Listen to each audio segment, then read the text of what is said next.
But in the 7th year, Jehoiada took courage and entered into a covenant with the commanders of hundreds, Azariah the son of Jehoram, Ishmael the son of Jehohanan, Azariah the son of Obed, Maaseiah the son of Adaiah, and Elishaphat the son of Zichri.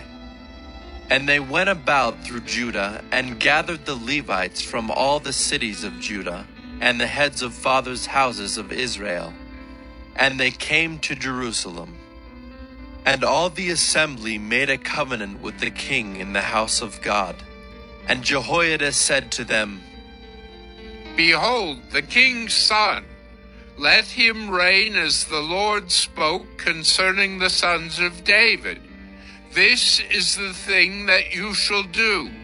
Of you priests and Levites who come off duty on the Sabbath, 1/3 shall be gatekeepers, and 1/3 shall be at the king's house, and 1/3 at the gate of the foundation. And all the people shall be in the courts of the house of the Lord. Let no one enter the house of the Lord except the priests and ministering Levites. They may enter, for they are holy, but all the people shall keep the charge of the Lord. The Levites shall surround the king, each with his weapons in his hand. And whoever enters the house shall be put to death. Be with the king when he comes in and when he goes out. The Levites and all Judah did according to all that Jehoiada the priest commanded. And they each brought his men who were to go off duty on the Sabbath, with those who were to come on duty on the Sabbath. For Jehoiada the priest did not dismiss the divisions. And Jehoiada the priest gave to the captains the spears and the large and small shields that had been King David's, which were in the house of God. And he set all the people as a guard for the king, every man with his weapon in his hand, from the south side of the house to the north side of the house, around the altar and the house. Then they brought out the king's son and put the crown on him and gave him the testimony. And they proclaimed him king, and Jehoiada and his sons anointed him, and they said, Long live the king! And when Athaliah heard the noise of the people running and praising the king, she went into the house of the Lord to the people. And when she looked, there was the king standing by his pillar at the entrance, and the captains and the trumpeters beside the king, and all the people of the land rejoicing and blowing trumpets, and the singers with their musical instruments leading in the celebration.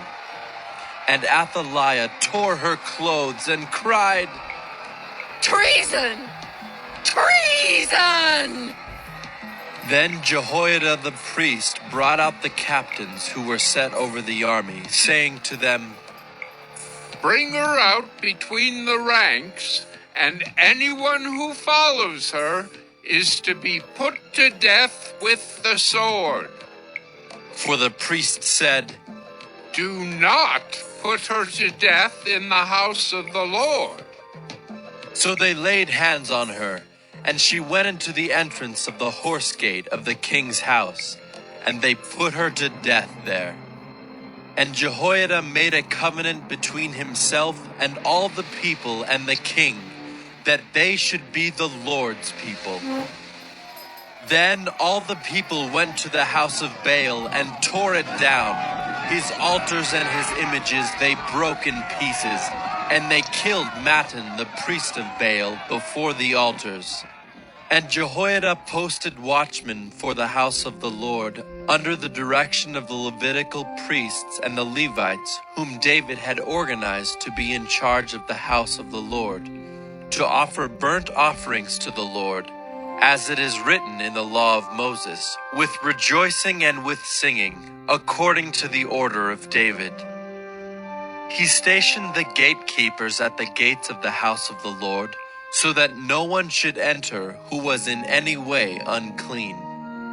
And he took the captains, the nobles, the governors of the people, and all the people of the land, and they brought the king down from the house of the Lord, marching through the upper gate to the king's house. And they set the king on the royal throne. So all the people of the land rejoiced, and the city was quiet after Athaliah had been put to death with the sword.